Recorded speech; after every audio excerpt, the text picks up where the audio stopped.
días estamos transmitiendo desde su noticiero Unilibre News. Directamente desde Pereira les habla su reportera Michelle Sánchez. A continuación daremos paso a hablar de un tema que ha tenido mucho acaparamiento a nuestros televidentes. Este es las manifestaciones públicas y pacíficas.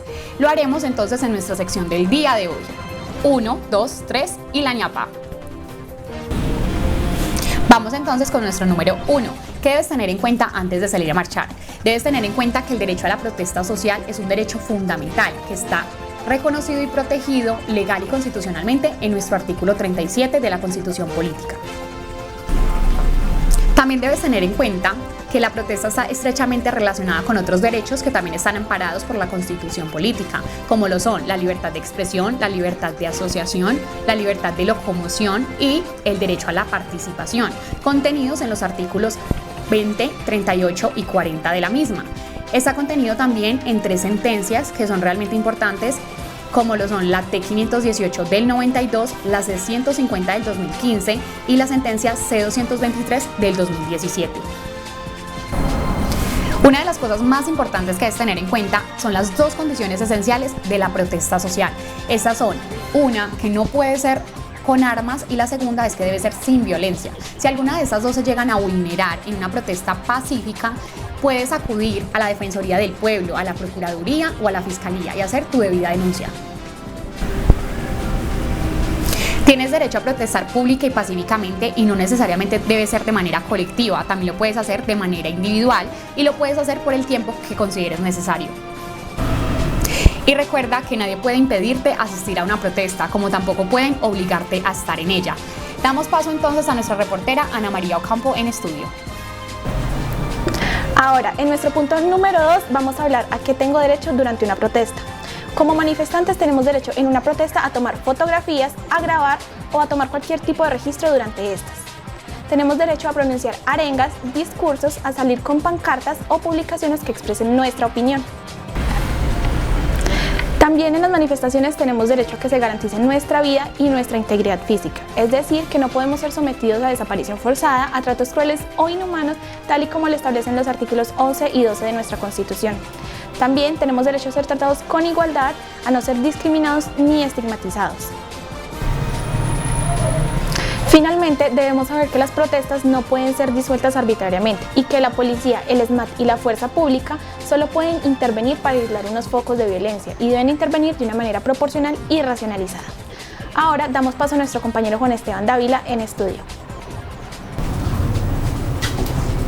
Gracias, Anita. Y ahora, en nuestro punto número 3, hablaremos todo lo concerniente a lo que tiene que ver cuando se ejecutan detenciones por parte de la policía a los manifestantes.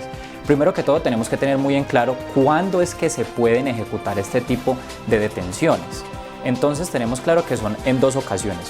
Primero, si tenemos una orden de captura en nuestra contra. Y segundo, si nos encontramos cometiendo un delito en flagrancia. De lo contrario, la policía no podrá detenernos. Si por alguna razón o algún motivo o circunstancia la policía llegara a detenernos en alguna de las manifestaciones sin ninguna de las características mencionadas anteriormente, será una detención totalmente arbitraria y va en contra de lo establecido en el artículo 297 del Código de Procedimiento Penal. Dado el caso hipotético en el cual los miembros de la fuerza pública te detienen, tienes que tener muy en cuenta que tienes derecho a permanecer callado, tienes derecho a que te informen cuáles son los cargos a los cuales se te está deteniendo, tienes derecho a una llamada y todo esto está legislado jurídicamente en el artículo 303 del Código de Procedimiento Penal. Si la captura se hace efectiva, se viene ahora al proceso de judicialización. Entrados al proceso de judicialización, la policía tiene la obligación de llevarte ante un juez de control de garantías para que revise la legalidad de tu captura. Esta legalidad de la captura se debe realizar dentro de las primeras 36 horas siguientes a tu retención, establecido en el artículo 297 del Código de Procedimiento Penal. En el artículo 30 de nuestra Constitución está establecido que si pasan más de 36 horas del momento de tu captura o tu captura no tiene ninguna justificación, puedes interponer el recurso del habeas corpus, el cual te autoriza legalmente para que te den una liberación de inmediato, por lo cual es recomendable contactar a un abogado de confianza, ya que debe estar bien fundamentada y con las pruebas necesarias para que el habeas corpus sea presentado ante cualquier juez de la República.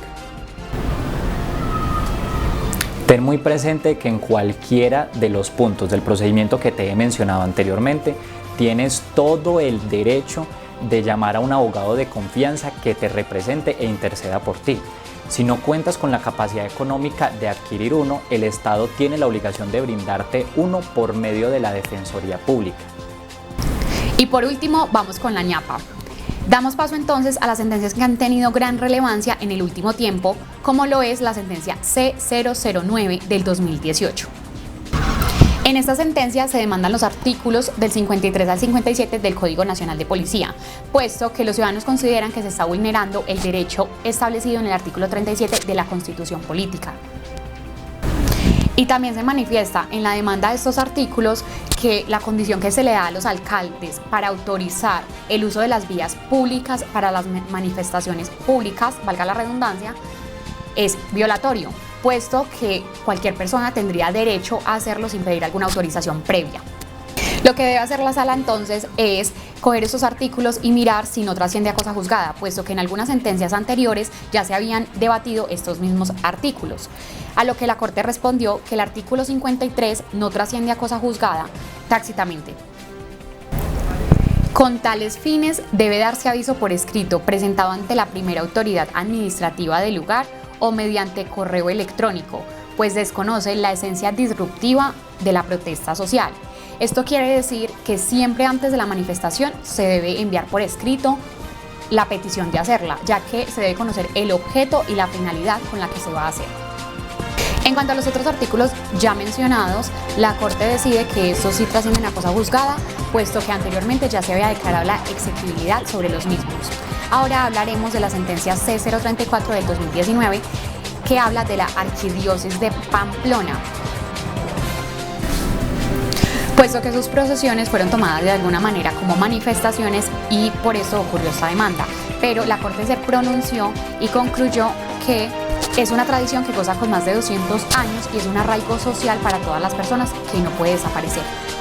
Y por último, haremos mención de dos sentencias que han ayudado a la regulación de las manifestaciones pacíficas, las cuales son la T391 del 2007, que habla de la libertad de expresión, y la CES 575 del 2009, que habla de la libertad de expresión y su núcleo esencial para poderla aplicar en las manifestaciones. Y ahora, continuando con la jurisprudencia, recientemente y tras evidenciar una problemática de carácter nacional, de acuerdo a las intervenciones sistemáticas, violentas y arbitrarias de la fuerza pública en contra de las manifestaciones ciudadanas, la Sala de Casación Civil de la Corte Suprema de Justicia se ha manifestado y ha ordenado a las autoridades involucradas en el orden de estas manifestaciones a tomar medidas que garanticen el derecho a la manifestación pública y pacífica. Esto de acuerdo a lo que establece la sentencia con fecha de septiembre 22 del 2020. Dentro de las medidas que se dispuso por parte de la Sala de Casación Civil de la Corte Suprema de Justicia, además de tutelar los derechos fundamentales a la libre expresión, a la libertad de prensa y a la reunión de 49 personas, se dispuso de unos protocolos preventivos, concomitantes y posteriores que se va a denominar Estatuto de Reacción, Uso y Verificación de la Fuerza Legítima del Estado y Protección del Derecho a la Protesta Pacífica Ciudadana. Asimismo, en esta providencia se ordenó la suspensión de las armas calibre 12 que se utilizan por el ESMAD, se ordenó la neutralidad del Gobierno Nacional y se le ordenó al ministro de Defensa que presentara disculpas públicas por los evidentes excesos que se han presentado en las manifestaciones desde el 21 de noviembre de 2019. Esto es uno de los mayores problemas que encontramos durante la sentencia, fue que hay una falta de una ley estatutaria que garantice el desarrollo, los alcances y las limitaciones de la fuerza pública. Es evidente que en la historia de Colombia ha sido permanente la guerra. La guerra ha sido un factor crucial en el desarrollo histórico y social de nuestro país. Lastimosamente siempre hemos tenido en nuestro entendimiento que la guerra siempre se presenta, la violencia más que todo se presenta en las áreas limítrofes y boscosas, aunque se ha evidenciado recientemente que la violencia ha sido permanente en nuestras ciudades, tan así que esto lo hemos evidenciado cada vez que salimos a marchar. en protestas libres y pacíficas. Tenemos que tener en cuenta que se aplica un derecho diferente dependiendo de cada una de las áreas. Para la guerra se implementa el derecho internacional humanitario y para los disturbios o desmanes que se encuentran en las ciudades como los cuales se presentan a las horas de las manifestaciones, se implementan los derechos humanos. Resulta un poco paradójico que el derecho internacional humanitario, el cual es el que regula la guerra, establezca que está prohibido rotundamente el uso de armas químicas. Derecho internacional humanitario, el cual está ratificado en Colombia y Colombia lo hace cumplir y valer a cabalidad. Sin embargo, podemos ver que no lo implementa a la hora de los disturbios cuando se implementan cada una de estas manifestaciones. ¿A qué me refiero? A los gases lacrimógenos. Los gases lacrimógenos están considerados y catalogados por las Naciones Unidas como un arma química, por lo cual me parece un poco paradójico que los gases lacrimógenos estén prohibidos utilizarlos en la guerra por el derecho internacional humanitario, pero sean un buen recurso para implementar en la ciudadanía a la hora que se cometan algún tipo de interferencias en el orden público. Por lo tal, nosotros no tenemos una total conciencia de cuáles son los excesos de la fuerza que se pueden implementar o no a la hora de salir a marchar. Aunque los miembros de la fuerza pública y sus reglamentos nos quieran hacer entender que el uso de los gases lacrimógenos en la población civil a la hora de salirse a manifestar está totalmente legalizado y aprobado por la ley, esto es incorrecto, debido a que Colombia hace parte de la Organización para la Prohibición de las Armas Químicas. Esta es una organización internacional que cuenta con más de 114 miembros, el cual Colombia es uno de sus miembros y ratifica los estatutos de esa organización, específicamente el artículo 8º, que dice que está prohibido la fabricación, desarrollo, producción e implementación de armas químicas en todo el territorio nacional, dándonos a concluir que aunque nos quieran hacer entender que el uso de los gases lacrimógenos en la población civil está legalmente autenticado y validado, esto es incorrecto por lo que podemos encontrar en estos estatutos.